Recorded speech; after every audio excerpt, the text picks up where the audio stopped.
Salutare lume și bine ați venit la un nou episod din drumul nostru spre Divizia 1.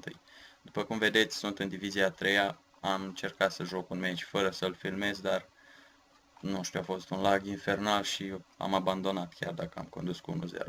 Da, uitați, noua mea echipă, asta este, vreau să mai fac mici modificări, dar nu am coins acum. Să vedem dacă găsesc adversar. Da, am găsit și oponentul. Să-i dăm drum. Hai să vedem ce echipă are. Da, o echipă foarte bună. Benzema, Neymar, cei mai scumpi de acolo. Dar totuși, sper să-l bat. Am echipă mult mai valoroasă. În schimb de pase acum. Pleacă bine Neymar.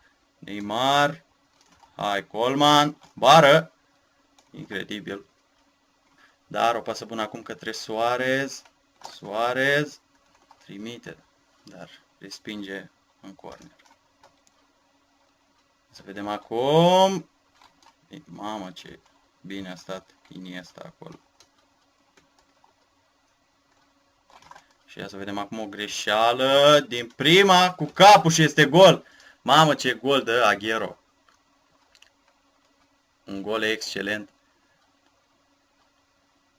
Pasă excelentă a lui Suarez. Și o prinde foarte bine pe șut.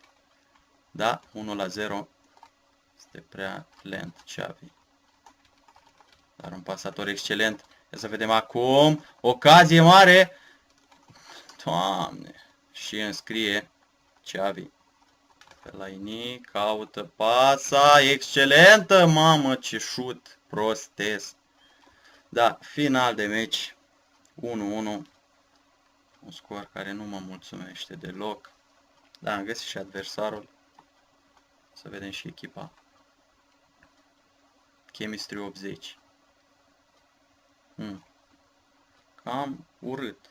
Pe o parte. Are un mijlocaș, stă cam prost acolo. Dar nu contează. Sper să nu fie un handicap imens și să pierd. Greșește acum. Pasa este bună. Și ia să vedem. Incredibil ce intervenții are Buffon. Fellaini. Fellaini trece acum. Fellaini. Ia să vedem. Vine și centrarea către Kun Agüero și este gol. Să vedem acum o pasă excelentă dată de Suarez, dar este împiedicat și este gol. Reușește Kun Agüero. Și să vedem acum pasă excelentă către Suarez. Hai Suarez.